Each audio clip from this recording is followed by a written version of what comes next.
নবী যিনি হবে তার মধ্যে সমস্ত ধরনের সৎ গুণ পাওয়া যাবে। বললে ইব্রাহিম এ পণ্ডিত বলো নবীর চেহারা কেমন হবে? জোরে বলে। বলল নবীর চেহারা বেদের মধ্যে ভাষা দিয়ে বোঝাতে পারবো না। বলে কেন পারবে না? বলে চিররন্না সোনা খোনাং হইনা প্রতিমুদ্দাতিং নবী যিনি হবে তার চেহারা থেকে আলোক রশ্মি বিচ্ছরিত হবে, মানে তিনি হবে নূর। আরে নূর নূর নূরাজ নূরে এসেছে, আমিনা মায়ের কোলে চাঁদ এসেছে। আরে আয় আয় কে দেখে ভিয়ে নূরেরই পুতুল, মা আমিনা কোলে দলে গোলাপেরই ফুল। জোরে বলেন সুবহানাল্লাহ। বলল শোন নবী হচ্ছে নূর, কারণ এতে কোনো সন্দেহ নাই। আর আমার সমাজে মাথায় টুপি মুখে দাড়ি বড় জুব্বা গাই দিয়েছে, বলছে নবী মাটি। ওর মাটির ব্যবসা বন্ধ হবে। আসলে ওর ইমানটাই মাটি। কি হয়েছে? ওর ইমানটা মাটি হয়ে গিয়েছে। যারা আমার নবীকে মাটি বলেছে, বেদে নবীকে নূর বলেছে, মহাভারতে নবীকে নূর বলেছে, চতুর্বেদে নবীকে নূর বলেছে, কোরআন নবীকে নূর বলেছে, হাদিস নবীকে নূর বলেছে। পৃথিবীর জমিনে আপনার রবীন্দ্রনাথ ঠাকুর আমার নবীকে নূর বলেছে, কাজী নজরুল ইসলাম আমার নবীকে নূর বলেছে, স্বামী বিবেকানন্দ আমার নবীকে নূর বলেছে, আপনার শ্রী অরবিন্দ ঘোষ আমার নবীকে নূর বলেছে। এমন করে পৃথিবীতে যত জ্যোতিষী মনোঋষি, আপনার যত রকমের আপনার জ্যোতিষী মনোঋষি সাধক জ্ঞানী গুণী ঐতিহাসিক বিজ্ঞানী এসেছে, সকলে আমার নবীকে নূর বলেছে। জোরে বলেন সুবহানাল্লাহ। একে আজকে আমার সমাজ স্ত্রীর উপর বসে আমার নবীকে বলতে চাই মাটি। যদি এই কথাটা আপনার মাথায় টুপি মুখে দাড়ি বড় জুব্বা পরিধান না করে যদি প্যান্ট স্যুট পরে বলতো, জাতির যুবকেরা জুতো একখানো পায়ে রাখতো না, সবগুলো তার মাথার উপরে ফেলে দিত। যদি প্যান্ট স্যুট পরে কথাটা বলতো যে নবী মাটির তৈরি, তাহলে জুতা মারতো মানুষ, বুঝলেন? কিন্তু প্যান্ট স্যুট পরে বলেনি, ঠিক মুখে দাড়ি শাইখ, কি নাম দিয়েছে? শাইখ বলল শুনে রেখে দে, চিররন্না সোনা খোনা ঘয়না প্রতিমুদ্দাতিং, আখিরি নবী যিনি হবে অতএব তিনি অতএব নূর, এতে কোনো সন্দেহ নাই। নবী পাকের শরীর মোবারক থেকে আলোক বের হবে, যা থেকে অন্ধকার দূরভূত হবে। অতঃপর বলল শুনে রেখে দে, অতএব ওই নবীর আরো কিছু আলামত চিনতে যদি তোদের অসুবিধা হয়, মানতে যদি তোদের অসুবিধা হয়, জানতে যদি তোদের অসুবিধা হয়, বলল শোন অতএব ওই নবীটা বড় বিচিত্র সন্তান হবে, মানে ওই সুমতি নারী পৃথিবীর জমিনে একটা বিচিত্র সন্তানের জন্ম দেবে। সুমতি বলতে কে?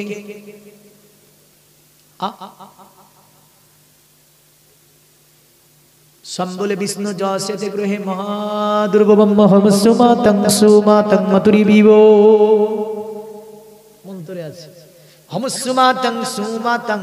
এই যে সুমাতং মানে ওই নারীটি বড় ভাগ্যবতী হবে, ওই নারীটি সুমতি নারী বড় চরিত্রবান হবে।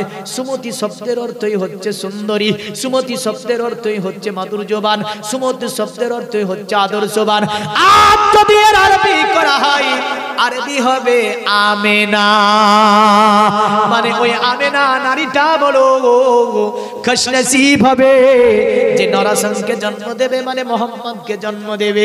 যাও অতএব ওই আমেনা বড় অতএব ভাগ্যবতী হবে, বলে একটা বিচিত্র সন্তানের জন্ম দেবে। বলল পণ্ডিত কেন গো বিচিত্র সন্তান বলতে কেন? বলল শোনো, সুমত নারী যে সন্তানটাকে জন্ম দেবে, পৃথিবীর মায়েরা সন্তানের জন্ম দেয়, মায়ের নারীর সঙ্গে সন্তানের নারীর একটা সংযোজন থাকে, কিন্তু আমেনা এমন একটা সন্তানের জন্ম দেবে যে আমেনার নারীর সঙ্গে ওই নবীর নারীর কোনো যোগ থাকবে না। জোরে বলেন সুবহানাল্লাহ। বলল ছেলেটি বড় বিচিত্রপূর্ণ সন্তান হবে। বলে কেন? বলে নিপ্রলিঙ্গ ছোট্ট দোষণ করিস নিয়ন সাতিং, মানে ছেলেটি খাতনা করা অবস্থাতে দুনিয়াতে আসবে। জোরে বলেন সুবহানাল্লাহ। আর আমার নবী আয়েশাকে আয়েশাকে বলে আয়েশা শোনো আমি তিনটি জিনিস নিয়ে দুনিয়ার জমিনে পদার্পণ করেছি উম্মুল মুমিনিন আয়েশা বলল ইয়া রাসূলুল্লাহ বলুন তিনটি জিনিস কি কি নিয়ে আপনি এসেছেন আমার নবী বলে আয়েশা প্রথম নম্বরে আমি রাসূলুল্লাহ আমাকে আমার আল্লাহ পাক দান মোবারক এত সুন্দর করে দিয়ে দিয়েছে আল্লাহর পছন্দনীয় করে আমার আল্লাহ আমাকে দান দিয়েছে अरे जुल्फ को रुक से हटा दो तो कमर शर्माए কারণ আমার নবীজি যখন এই পর্যন্ত চুল মোবারক নবীর প্রতিটা অঙ্গ বলতে গেলে আপনাকে কি বলতে হবে মোবারক শব্দ লাগাতে হবে নবীর পোশাক মোবারক সুবহানাল্লাহ আরে এখান থেকে তো নবী চিনে না দরকার ওদের কিন্তু চিনতে পারলো না এই বাদুর সূর্য চিনে না বুঝলেন কারণ ও চড়াই করে কখন রাত্রিতে এই বাদুর সূর্য ছিল না এই আরেকগুলো আছে চামচুক্কা ও রাত্রি চড়াই করে দিনের বেলায় দেখবেন ঘুমরোর মধ্যে বলা থাকে চোখ বুজে থাকে আবার এই সূর্য ছিল না अरे जुल्फ को रुक से हटा दो तो कमर शर्माए আমার নবীজির চুল মুবারক গুলি যখন একদম কানের গোড়া দিয়ে চেহারাটাকে ঢেকে ফেলতো আমার বিশ্ব নবীর চুল মুবারক গুলি কানের গোড়া দিয়ে যখন আপনার পেছন দিকে করে দিতেন পুরা নুরানি চেহারা মুবারক টালগা হতো জোরে বলেন আর চাঁদ বলতো ইয়া রাসূলুল্লাহ আপনার চেহারার কাছে আমি চাঁদ হার মানি লজ্জা লাগে আমার কারণ আপনাকে আল্লাহ এত চেহারা দিয়েছে আর নজরুল কবি বিদ্রোহী কবি নজরুল বলেছে চাঁদকে আল্লাহ রোশনি দিয়েছে নবীর নূর কার নূরে জ্বলেছে চাঁদ নবীর নূরে চাঁদ জ্বলছে अरे मुस्कुरा दो तो अंधेरों में शहर हो जाए जोरे बोलें আমার নবীজি যদি অন্ধকারে মুচকি হেসে দিত অন্ধকার দূরভীত দেনে বিরাট একটা হাদিস আয়েশা বর্ণনা করেছেন মিসকাতে রমজান শরীফের মাসে বললাম না আবার যদি কোনোদিন নূর নিয়ে আলোচনা দেন ইনশাআল্লাহ নূরের টপিকে 2 ঘন্টা আলোচনা করব অসুবিধা নাই একাধিক হাদিস আছে নূরের উপরে আল্লাহর নবী বলে আয়েশা আল্লাহ পাক আমাকে দান মোবারক সুন্দর করে দান করে দিয়েছে মা আয়েশা বলে ইয়া রাসূলুল্লাহ দুটি হলো আরেকটা জিনিস কি দয়া করে বলবেন আমার নবী বলে আয়েশা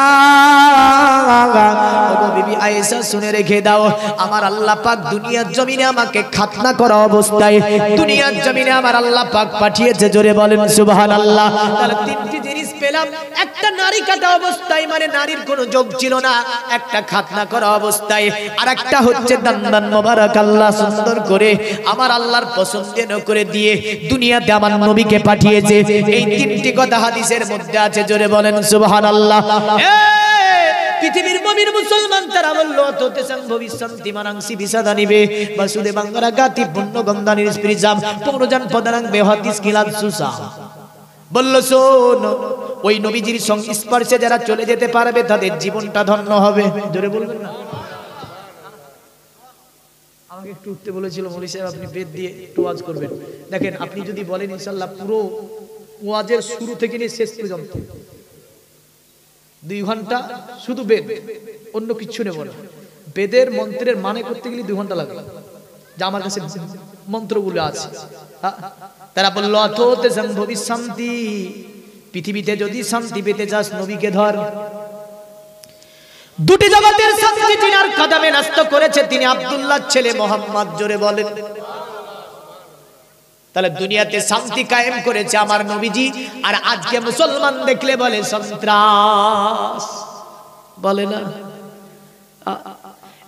যারা আমাদেরকে সন্ত্রাস বলেছে 14 গোষ্ঠীর ইতিহাস ওপেন করে দেব তো 14 গোষ্ঠীতে সন্ত্রাস পাওয়া যায় কিন্তু আমার ইতিহাসগুলো উঠিয়ে দাগ আজ নয় 4000 নয় পৃথিবীর শুরু থেকে নিয়ে আজ পর্যন্ত যত ইতিহাস রয়েছে, একটা ইতিহাস দ্বারা মুসলমানকে সন্ত্রাস প্রমাণ করা সম্ভব হবে না। এটা হচ্ছে মুসলমানের একটা বড় ইতিহাস, যার কারণে ভারতবর্ষের সরজমিনে দীর্ঘ 750 বছর ধরে মুঘল প্রৌঢ় আপনার রাজত্ব করলো। আজকে ইতিহাসের পৃষ্ঠায় তাদের নাম আর দেখা যায় না। যাই ইতিহাসে মুঘল পিরিয়ড আছে আর, কারণ মুঘল পিরিয়ড রাখলে মুসলমানকে তো সন্ত্রাস বলা যাবে না, তো কি করে কে মুছে দিয়েছে। অতবার বল্লসন বাসুদেব বাঙ্গারা গাতি পূর্ণ গন্ধা লিরিসপ্রিসাম আখেরি নবী যিনি হবে, নবীকে চিনতে যদি অসুবিধা হয়, তোদের মানতে যদি অসুবিধা হয়, জানতে যদি তোদের অসুবিধা হয়, শোন ওই নবী যে রাস্তা দিয়ে ভ্রমণ করে চলে যাবে, ওই রাস্তাতে কয়েকদিন ধরে নবী পাকের গায়ের ঘ্রাণ জান্নাতি সুগন্ধি পাওয়া যাবে। জোরে বলেন সুবহানাল্লাহ। আর এই বাদরের দল স্টেজের উপর দাঁড়িয়ে বলল, নবী বারবার দাতন করত, নবীর মুখে গন্ধ ছিল। আরো জোরে বলবেন না? আমি নাম বলি না, নাম বললে সবাই চিনে নেবে। ভাইরাল এক বক্তা বলেছে যে নবীর মুখে নাকি গন্ধ ছিল। এই দেখেন নামও বলে দিল রাজ্জাক বিন ইউসুফ। আমি বলিনি কিন্তু নাম, কারণ আমার ওয়াজগুলো শুনবেন সোশ্যাল মিডিয়াতে, আমি কোনো নাম নিই না। হ্যাঁ, প্রতিবাদ করি, ব্যাপকভাবে প্রতিবাদ করি আমি, বহু এর প্রতিবাদ আমি করে দিই, কিন্তু নাম নিয়ে না, কারণ নাম নেওয়াটাকে আমি ইচ্ছাই মনে করি না, কিন্তু হ্যাঁ প্রতিবাদ করে দিই। এ বলল নবীর মুখে গন্ধ ছিল, আর বেদ বলছে বাসুদেব বাঙ্গারা গাতি পূর্ণ গন্ধা নিরিসপ্রিসাম আখেরি নবী যিনি হবে, তার গায়ের সুগন্ধি ওই যে রাস্তা দিয়ে চলবে সেই রাস্তাতে কয়েকদিন ধরে থাকবে। আরো জোরে বলেন। তাহলে কাজ্জাবকে মানবেন না, হাদিস ও কোরআন মানবেন। হাদিসে তো বলা লাগবে। আনাস বিন মালিক হাদিস খানা বর্ণনা করেছে মিসকাত শরীফে, আর আনাস রাদিয়াল্লাহু তাআলা আন নবী সাল্লাল্লাহু আলাইহি ওয়াসাল্লাম লা মাসলুকু তরিকান ফাদবাহাদুন ইল্লা আরাফা কদ সালাফা মিন তাইয়্যিবিয়ার কি। আনাস বলে নবীজির দীর্ঘ 10 বছর খিদমত করেছি আমি, আমার নবী যে রাস্তা দিয়ে ভ্রমণ করে চলে যেত, ওই রাস্তাতে আমরা কয়েকদিন ধরে খুশবু পেতাম। আরো জোরে বলতে হবে। যাক আলহামদুলিল্লাহ, অনেক শুনলেন, পরে আমি মানে আনছি আবার। এই হাদিসের মানে আনাস বিন মালিকের সাথে আর একদম বেদের মানে বাসুদেব বাঙ্গারা গাতি পূর্ণ গন্ধা নিষ্প্রিসাম মিলে গেল না? গেল না? হাদিস যেটা বলছে যে রাসূল যে রাস্তা দিয়ে যেত, ওই রাস্তাতে কয়েকদিন ধরে খুশবু থাকতো, আর বেদও বলছে নবী তিনি হবে জিনার শরীর মোবারক থেকে যে রাস্তা দিয়ে যাবে, ওই রাস্তা পর্যন্ত ওই ঘ্রাণ কয়েকদিন ধরে পাওয়া যাবে। জোরে বলেন। এটা তো জেনে নিলেন, হ্যাঁ না? তো আমার দয়ার নবী সাল্লাল্লাহু তাআলা আলাইহি ওয়াসাল্লাম, আচ্ছা বলেন তো, নবীজি গরিব ছিল না মালদার ছিল? গরিব ছিল। হ্যাঁ, তিনি দুটি জগতের বাদশা। জোরে বলেন। আমার নবী হচ্ছে দুটি জগতের বাদশা, কিন্তু ইসলামের জন্য কত খরচ করেছে। 5000 টাকা করে মোটামুটি পুজিয়ে দিয়েছেন। এবার 5 জন ব্যক্তি মাত্র একটা করে 1000 টাকা, বেশি বলিনি, একটা 1000 টাকা কোনো যায় আসে না। দেখেন, একটা করে 1000 টাকা আল্লাহর ঘর মসজিদে আপনার নিজস্ব অ্যাকাউন্টে জমা থেকে যাবে। যে অ্যাকাউন্ট খরচ করবেন আলামে বারজাকে গিয়ে, কবরে গিয়ে, ওখানে কোনো কিছুই চলবে না একমাত্র নেকি ছাড়া। জোরে বলেন সুবহানাল্লাহ। 5 জন ব্যক্তি, মায়েদের তরফ থেকে 5 জন বলেন তো, আর ছেলেদের তরফ থেকে 5 জন, হ্যাঁ, একটা করে 1000 টাকা। কয় হাজার টাকা বলেছি? একটা করে 1000 টাকা। একটু চটচট করে বলেন তো। নারায়ে তাকবীর। দেখেছেন ফিরোজকে? ফিরোজ কই গো? হ্যাঁ, যাক 1000 টাকা। তো কত দিবা বলো? 5 দিবা? হ্যাঁ, ফিরোজ ভাই কেন গো? সবাই যেহেতু বলছে, তুমি বলে দাও না, আল্লাহর ঘর মসজিদে দেবা। আস্তে আস্তে দিয়ে দেবে, একবারে না দেবে, আস্তে আস্তে দিয়ে দেবে। হ্যাঁ, আইলে গেলেন তো। হ্যাঁ, ওখানে কি নাম চাচা? তসলিম। নারায়ে তাকবীর। 1000 টাকার দাতা জিন্দাবাদ বলেন। আল্লাহ তসলিমের দানকে কবুল করুন, আল্লাহ হায়াত দারাজ করুন, দুনিয়াবি মুসিবত থেকে হেফাজত করুন, আল্লাহুম্মা আমিন। কি নাম? মঈজউদ্দিন কত মহব্বতের আপনার যোগ্য সন্তান মা বাবা রেখে গিয়েছে। মা বাবার নামে 1000 টাকা আল্লাহ দান করেছে। দানকে কবুল ও মঞ্জুর করুন, হায়াতকে দারাজ করুন, মুসিবত থেকে হেফাজত করুন। আল্লাহ মা বাবার কবরখানাকে জান্নাতের টুকরা বানিয়ে দিন, আল্লাহুম্মা আমিন। একটু চটচট করে আসবেন। মায়েদের তরফ থেকে বলেছি, মায়েদের তরফ থেকে মাত্র একটা করে 1000 টাকা 5 জন চেয়েছি, 2 জন পেয়েছি, 3টে বাকি আছে। ছেলেদের তরফে এই ভাইয়ের তো কোনো ফয়সালা হয়নি কি? আলহামদুলিল্লাহ, নারায়ে তাকবীর। এই জোরে বলেন না, আপনাদেরকে নারায়ে তাকবীর আল্লাহু আকবার ধ্বনি লাগাতে থেকে টাকা লাগছে?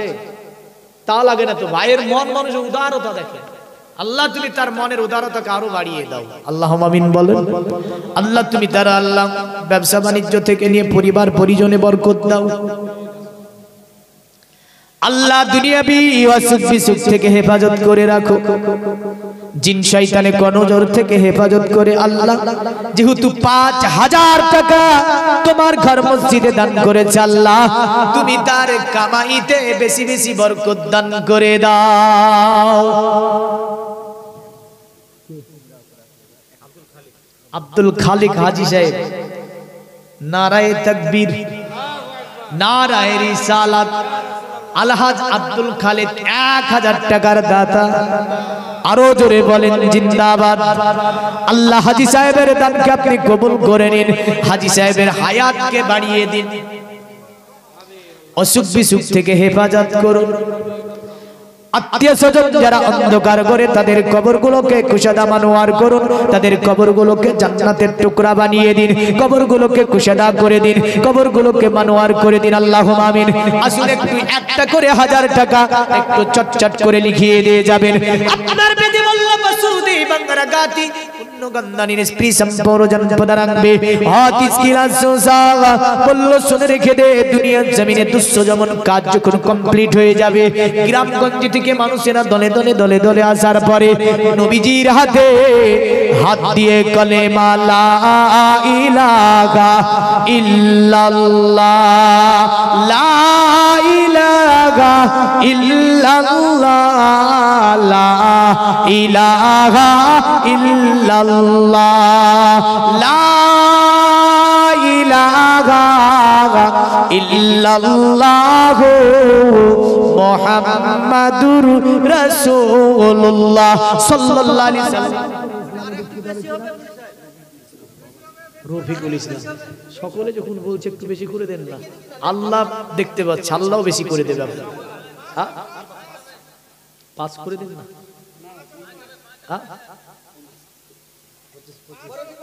আপনি পরে দিয়ে দেবেন, কি আছে, পুরো 1 বছর টাইম। ও আচ্ছা আচ্ছা আচ্ছা, বলছে ভাই বলছে ফের আগামী কাল আছে, কালকেও দেবে, 5000 পুজিয়ে দেবে, ধরেন যা করি হোক। আজকে 1500 টাকা দান করেছে রফিকুল ইসলাম। আল্লাহ দানকে আপনি কবুল ও মঞ্জুর করুন, হায়াত দারাজ করুন। ভাইয়ের আল্লাহ কামাইতে আপনি বরকত দিন, আল্লাহ খেতে খামারে বরকত দিন, আল্লাহ ব্যবসা বাণিজ্যে বরকত দিন। আত্মীয় স্বজন যারা অন্ধকার করে কবরগুলোকে আল্লাহ জান্নাতুল ফিরদাউসুল আলা বানিয়ে দিন। আরে চলো যাবো মদিনাতে, আরে চলো যাবো মদিনাতে, চলো যাবো মদিনাতে, আরে চলো যাবো মদিনাতে,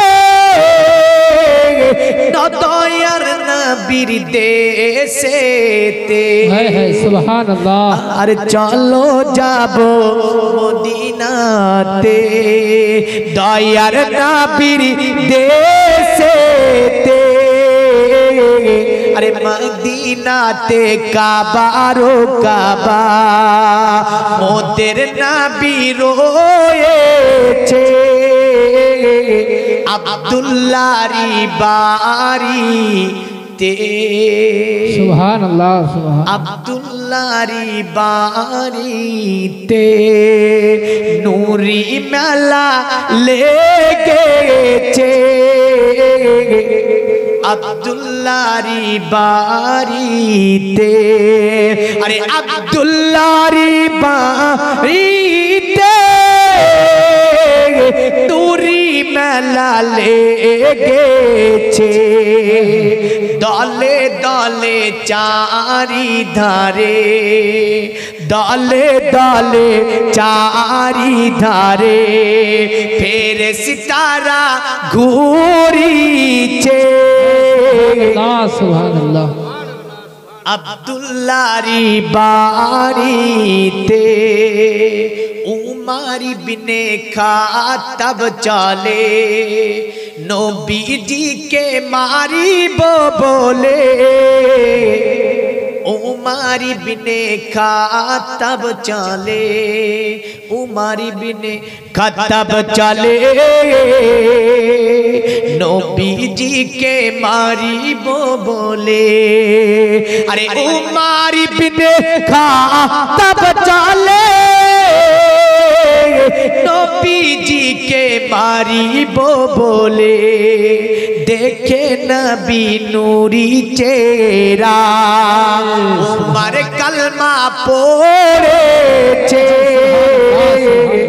আব্দুল্লাহরি বাড়িতে এমন নবী কোথায় পাবো নবীর প্রেমে মরিয়া যাব সুবহানাল্লাহ যাওয়া যাবে না যাবে না যাবে যাবে যাওয়া গেলে গিয়া তো দেরি হয় গো আরে এমন নবী কোথায় পাবো আরে এমন নবী কোথায় পাবো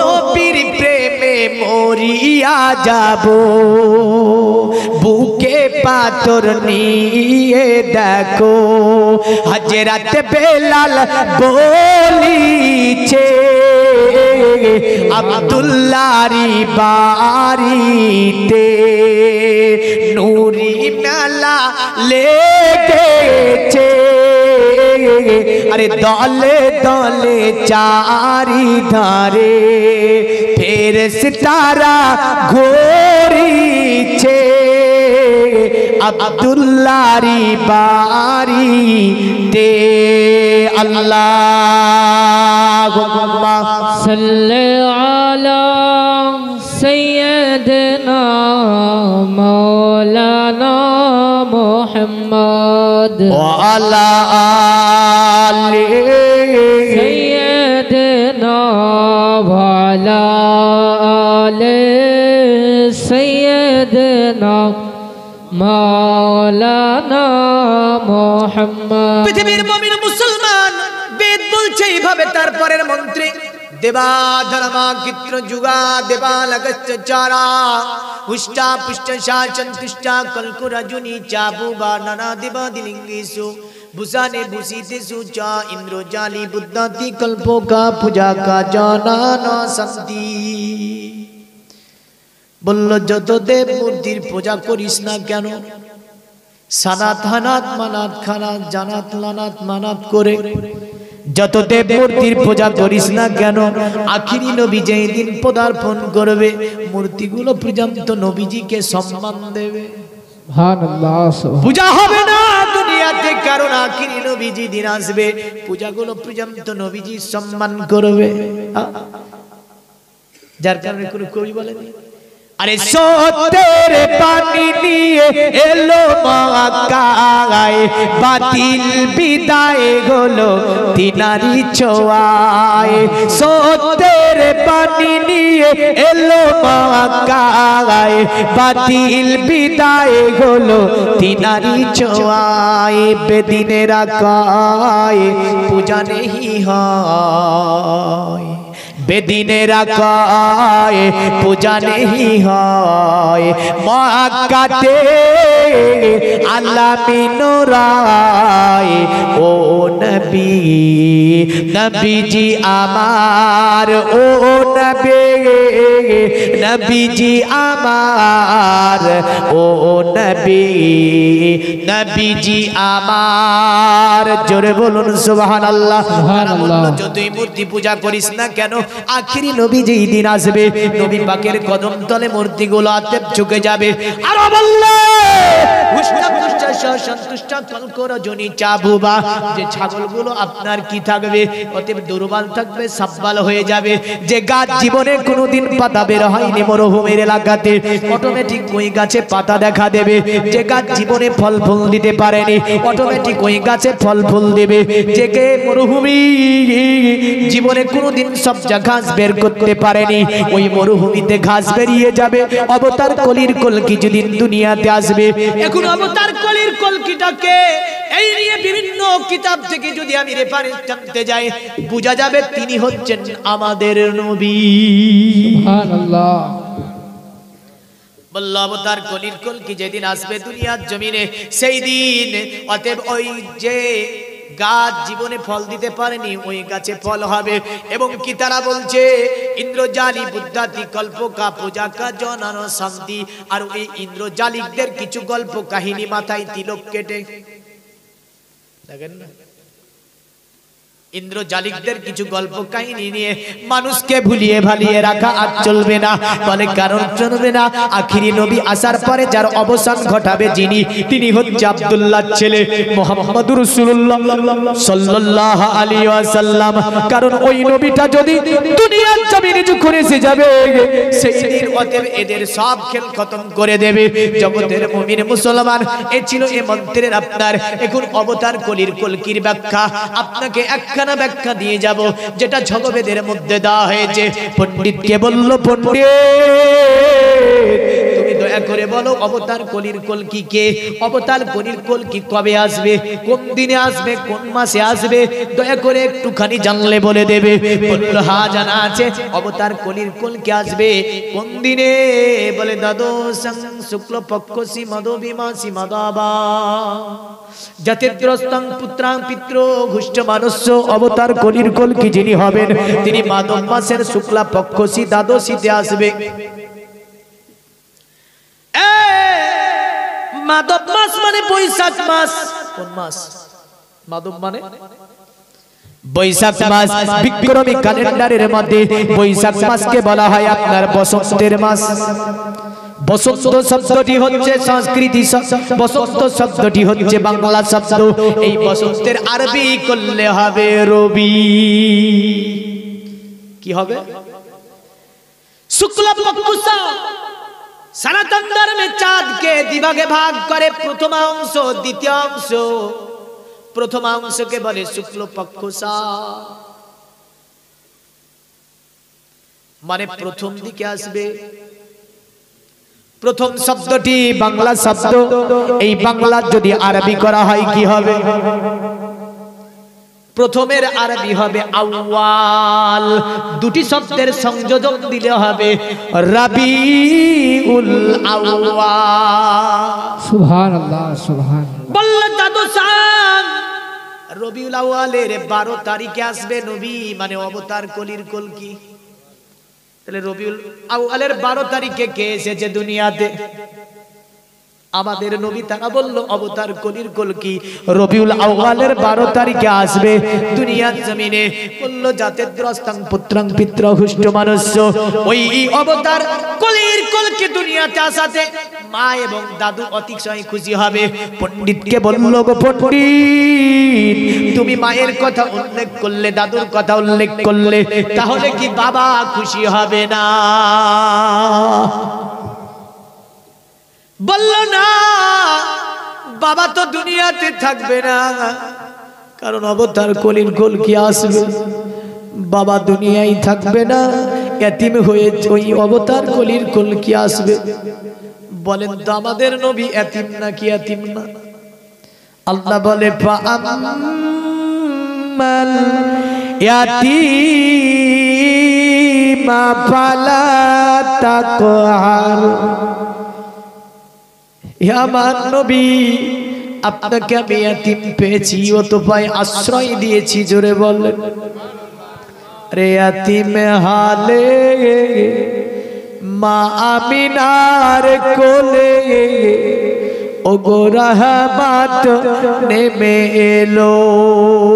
জোরে বলেন সুবহানাল্লাহ। পোশাক পরে মা আমিনার কোলে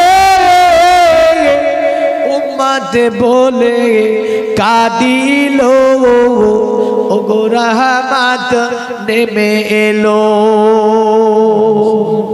হালিমা বিবি খুশি মনে চুমা দিলেন পাক বাঁধনে, পরে নিজের বুকে নিল টেনে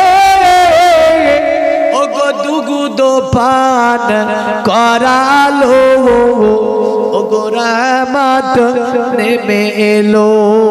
এতিমে হালে মা আমিনার কোলে ওগো রহমত নেমে এলো।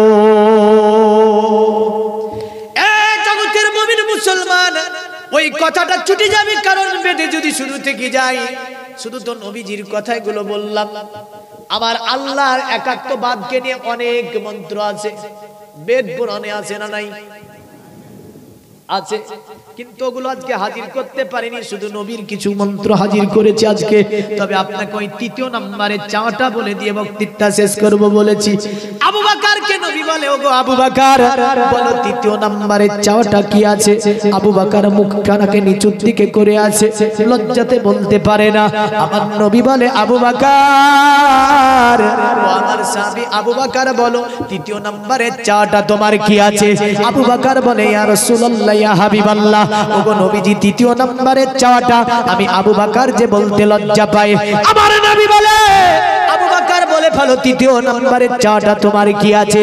আবু বকর বলে, ইয়া রাসূলুল্লাহ ইয়া হাবিবাল্লাহ, ওগো নবীজি বাড়িতে আমার একটা ছোট্ট কন্যা আছে, বয়স মাত্র 7 বছর হয়েছে। ইয়া রাসূলুল্লাহ এই কন্যাটি আপনার দরবারে আমি হাদিয়া দিতে চাই। জোরে বলেন সুবহানাল্লাহ। কে বলেছে আমার নবী আয়েশাকে নিজে পায়গাম দিয়ে বিবাহ করেছে? পাকা মিথ্যা কথা, কারণ এই বিবাহের পায়গামখানা আমার নবী প্রথমে দেননি। আবু বকরের 3টি চাওয়ার মধ্যে একটা চাওয়া ছিল তিনার বাড়িতে একটা 7 বছরের কন্যা আছে, ওই কন্যাটা আমার নবীকে হাদিয়া করবে, ওই কন্যাটা আমার নবীকে দেবে, মানে আমার নবীর সঙ্গে তার বিবাহ দেবে। আবু বকরের জীবনটা ধন্য হবে। দুনিয়াতে আবু বকর সাথী হয়েছে, আখিরাতে সাথী হয়েছে। আবু বকরের মনের আশা নবীজি আমার জামাতা হয়ে যাবে, যদি আমার কন্যার বিবাহ আমার নবীজির সঙ্গে দিয়ে দিতে পারি। আমার নবী বলে, আবু বকর এ আবু বকর তোমার তৃতীয় নম্বরের চাওয়াটা যে আমি নবীজি পূর্ণ করতে পারলাম না গো। এ আবু বকর, যদি আমি তোমার তৃতীয় নম্বরের চাওয়াটা এখন পূর্ণ করে দিই, তোমার কন্যার বয়স হচ্ছে মাত্র 7, আমি নবীজি কেমন করে অতএবটাকে তুমি আমারে হাদিয়া করবে? আবু বকর বলে, নবী গো আপনি অঙ্গীকার করেছেন 3টি জিনিস দেব বলে, আমি আবু বকর তৃতীয় নম্বরের চাওয়াটা দেওয়া লাগবে। নবী বলে, আবু বকর আমার সাহাবী আবু বকর তুমি এমন করে তৃতীয় নম্বরটা আমি দিতে পারলাম না। আবু বকর বসে বসে নিচের দিকে বসে বসে আবু বকরের চোখ দিয়ে অঝর নয়নে পানি ঝরে। আল্লাহকে বলে, ওগো আমার আল্লাহ, তোমার নবীর কাছে 3টি জিনিস চেয়েছিলাম, ওগো আল্লাহ 2টি জিনিস তোমার নবী দিয়ে দিয়েছে, তৃতীয় নম্বরেরটা যে আমি নবী আমার এই আশাটা যে পূর্ণ হয় না। আমার আল্লাহ পাক আবু বকরের দোয়াকে কবুল করে নিয়েছে। সঙ্গে সঙ্গে জিবরিল আলাইহিস সালাম আমার নবী পাকের দরবারে নবীকে সালাম দিল, আসসালামু আলাইকা ইয়া রাসূলুল্লাহ, আসসালামু আলাইকা ইয়া হাবিবাল্লাহ। ওগো নবীজি আমি এসেছি আল্লাহর তরফ থেকে, আপনি আমার দিকে চেয়ে দেখুন। আধুনিক বিজ্ঞানের একটা প্রজেক্ট আছে, দেখবেন যে আপনার একটা যন্ত্র থেকে লাইট বের হবে, লাইট বের হবার পরে পর্দার উপরে পড়বে, আর ওই পর্দার উপরে অটোমেটিক সেটা স্ক্রিন তৈরি হয়ে যাবে, মানে পর্দা বড় একটা স্ক্রিনের ছবি দেখা যাবে। আবার আল্লাহ পাকের জান্নাতের কতটি প্রজেক্ট আছে দেখেন। জিবরিল বলছে, ইয়া রাসূলুল্লাহ ইয়া হাবিবাল্লাহ, ওগো নবীজি আপনি আমার দিকে চেয়ে দেখুন। একটা রুমালকে সাট করে ধরে দিয়েছে, সঙ্গে সঙ্গে তাতে একটা মহিলার ছবি দেখা যায়। আমার নবী বলে, জিবরিল জিবরিল, ওগো জিবরিল, এতে তো একটা মহিলার ছবি দেখা যায়। এ জিবরিল, এটাকে আমি নবী যে চিনতে পারলাম না। জিবরিল বলে, ইয়া রাসূলুল্লাহ, ইনি হচ্ছে আপনার দুনিয়ার স্ত্রী, ইনি হচ্ছে আপনার আখিরাতের স্ত্রী। আমার নবী বলে, জিবরিল, আমি এই মেয়েটাকে চিনলাম না, জানলাম না, আর এ আমার দুনিয়ার স্ত্রী, আখিরাতের স্ত্রী। জিবরিল বলে, হ্যাঁ ইয়া রাসূলুল্লাহ, আল্লাহ পাক জানিয়ে দিয়েছে এটি হচ্ছে অতএব নবীজির দুনিয়ার স্ত্রী, আখিরাতের স্ত্রী। ওগো নবীজি, এটা হচ্ছে আপনার প্রথমতম সাহাবী আবু বকরের কন্যা, নাম হচ্ছে মেয়েটির আয়েশাতুল হুমায়রা। সুবহানাল্লাহ, সুবহানাল্লাহ। আমার নবী বলে, জিবরিল, আল্লাহ কি নির্দেশ দিয়েছে? বলে, হ্যাঁ আল্লাহ বলে দিয়েছে এটি আপনার দুনিয়ার স্ত্রী, আখিরাতের স্ত্রী। এই পয়গাম যখন আবু বকর শুনে ফেললো, আবু বকর বলে, ইয়া রাসূলুল্লাহ, আল্লাহর তরফ থেকে যে ফয়সালা হয়ে যায়, আল্লাহর তরফ থেকে যে ফয়সালা হয়ে যায়, আবু বকর ওই কাজ আর দুনিয়াতে এক সেকেন্ড দেরি করতে পারে না গো নবী। ও গো নবীজি, আমার কন্যাকে আপনার সঙ্গে আমি এক্ষুনি বিবাহ পড়িয়ে দেব। জোরে বলেন সুবহানাল্লাহ। আয়েশা নিজে হাদিস বর্ণনা করে বলেছেন, এ পৃথিবীর মানব, আমি আয়েশা যখন আমার রাসূলুল্লাহর সঙ্গে বিবাহ হয়, আমি আয়েশা, আমার বয়স ছিল মাত্র 7 বছর। আমি আয়েশা, আর যখন আমি নবী পাকের জীবন সংসারে গিয়েছিলাম, আমি আয়েশা, আমার বয়স ছিল মাত্র 9 বছর। মা আয়েশা বলে, আমার নবীজি যখন তিরোধান করলেন, দুনিয়া থেকে পর্দা করলেন, তখন আমি আয়েশা, আমার বয়স ছিল মাত্র 18 বছর। জোরে বলেন সুবহানাল্লাহ। জগতের মুমিন মুসলমান, তো বোঝা গেল এই বিবাহ আল্লাহর তরফ থেকে হয়ে আছে। কারণ আমার আল্লাহ কোরআনে বলে, ওয়ান্নাজিমি ইদা হাওয়া মা দাল্লা সাহিবুকুম ওয়া মা গাওয়া ওয়া মা ইয়ান্তিকু আনিল হাওয়া। আমার আল্লাহ বলে, ওই উজ্জ্বল নক্ষত্র নবী মুহাম্মদুর রাসূলুল্লাহ সাল্লাল্লাহু আলাইহি সাল্লামের কসম করে বলছি, যখন তিনি মিরাজ রজনী থেকে ফিরে আসে, মা দাল্লা সাহিবুকুম ওয়া মা গাওয়া, তোমাদের সাহিব, তোমাদের মালিক কখনোই তিনি পথভ্রষ্ট হননি। ওয়া মা ইয়ান্তিকু আনিল হাওয়া, আর আমার নবী ইচ্ছাকৃত কোনো কথা বলে না, আমার নবী ইচ্ছাকৃত কোনো কাজও করে না, যতক্ষণ নবীকে আমি আল্লাহ পাক করিয়ে না নি। সুবহানাল্লাহ, সুবহানাল্লাহ। রাতবাড়ির দল বলছে নবী যা করেছে তা করবে, বলে না, বলে না, এর উত্তর আছে। বলে, নবী যা করেছে তা করা যাবে? আরে নবী 13টা বিয়ে করেছে, তুই কত দিলি? একটা করে তো ছাগল চড়াতে দিস, দেওয়ার পরে তাবলিগে বেড়ে দেয়। আর ও বলে নবী যা করেছে তা করবে। আর আল্লাহর কোরআন বলছে নবী যা করেছে তা করতে পারবি না তুই। কেন? আল্লাহ বলছে, ফানকিহু মা তাবা লাকুম মিনান নিসাই মাসনা ওয়া সুলাসা ওয়া রুবা।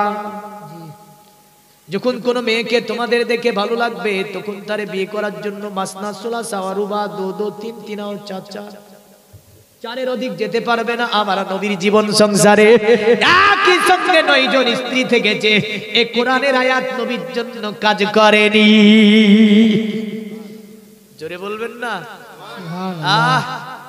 তাহলে এই যারা বলছে নবী যা করেছে আমরাও তা করব, এই পিটা হচ্ছে, রুলসটা হচ্ছে বিলকুলই ভুল।